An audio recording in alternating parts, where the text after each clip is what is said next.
Une base de données ne se limite pas aux données qu'elle contient. Ce sont également les tables contenant ces données et les relations entre elles. En SQL, le langage de définition de données ou DDL est utilisé pour définir et gérer la structure d'une base de données. L'utilisation d'un script DDL est un excellent moyen de migrer votre base de données vers la plateforme de données InterSystems Iris, ou d'utiliser la structure d'une base de données existante pour en démarrer une nouvelle. Dans l'ensemble, le processus comporte deux étapes importantes. Tout d'abord, vous exportez un script DDL depuis une base de données externe ou depuis InterSystems Iris. Ensuite, dans le terminal InterSystems, vous exécutez une commande pour importer le script. InterSystems utilise les informations du script pour créer les tables de données et leurs relations. Examinons en détail ces étapes. Tout d'abord, créez votre script DDL. Chaque système de gestion de base de données comprend un outil permettant d'exporter un script DDL, qui est essentiellement une série de commandes définissant les tables, colonnes et relations SQL. Une fois que vous disposez du script DDL exporté, vous devez composer la commande Object Script qui importe le script et crée les tables dans InterSystems Iris. Sur les dernières versions d'InterSystems Iris, utilisez la commande $system.sql.schema.import DDL suivi de 3 paramètres entre parenthèses. Le premier paramètre est InFile. Écrivez le chemin complet du fichier de script DDL que vous souhaitez importer. Si votre script DDL a été créé par MS SQL, Sybase, Informix ou MySQL, le paramètre InFile sera une liste.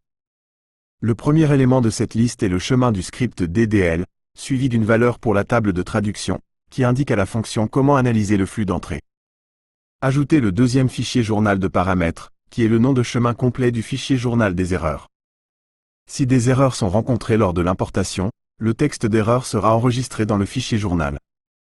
Ce paramètre est facultatif. Si rien n'est spécifié, la valeur par défaut est la même que dans le fichier InFile avec une extension de soulignement erreur lien vers .log. Après le paramètre du fichier journal se trouve le mode DDL. Pour ce paramètre, saisissez le fournisseur que vous avez utilisé pour exporter le script DDL, tel qu'InterSystems Iris ou MySQL. La commande exacte pour importer votre script DDL dépend de la version d'InterSystems Iris que vous utilisiez. Si vous utilisez InterSystems Iris version 2020.1 antérieure, la commande est $system.sql.dd l'import, suivi de 3 paramètres obligatoires et jusqu'à 6 paramètres facultatifs entre parenthèses. DDL mode est le premier paramètre. Le deuxième paramètre n'est plus utilisé et doit rester vide. Vient ensuite le paramètre InFile, le nom de chemin complet du fichier de script DDL que vous souhaitez importer. Les paramètres restants sont facultatifs et vous pouvez les inclure si nécessaire. L'un est le paramètre rootFile, le nom de chemin complet du fichier dans lequel les erreurs seront signalées.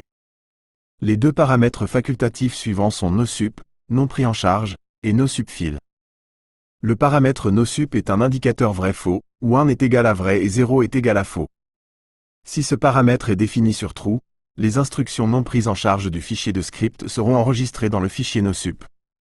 Le nom de chemin d'accès à nosupfile peut être spécifié dans le paramètre suivant, mais la valeur par défaut est la même que le nom de chemin d'accès au fichier avec l'extension de trait de soulignement non pris en charge. Si le paramètre nosup est défini sur false ou laissé par défaut, le fichier nosup ne sera pas créé. Après le paramètre nosupfile est deos, le paramètre pour le délimiteur de fin d'instruction. Cela indique à l'analyseur DDL où se termine une ligne et où commence une nouvelle. Le paramètre deos prendra par défaut une valeur appropriée en fonction du fournisseur spécifié dans le paramètre mode DDL.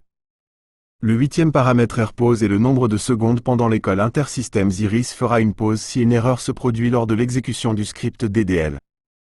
Si cela n'est pas spécifié, la valeur par défaut est de 5 secondes. Enfin, le paramètre runtime mode s'applique uniquement lorsque le mode DDL est InterSystems Iris. Il spécifie dans quel mode de sélection exécuter l'instruction importée, ODBC, affichage ou logique. Par défaut, le mode logique est utilisé. La syntaxe dépend de la version d'InterSystems Iris que vous utilisiez, mais la commande est toujours exécutée de la même manière et renverra les mêmes résultats. Exécutez la commande dans un terminal InterSystems Iris. InterSystems Iris renvoie le fichier d'entrée et le fichier journal des erreurs, puis répertorie chaque commande SQL importée. Un fichier journal des erreurs est créé même si rien n'y est écrit.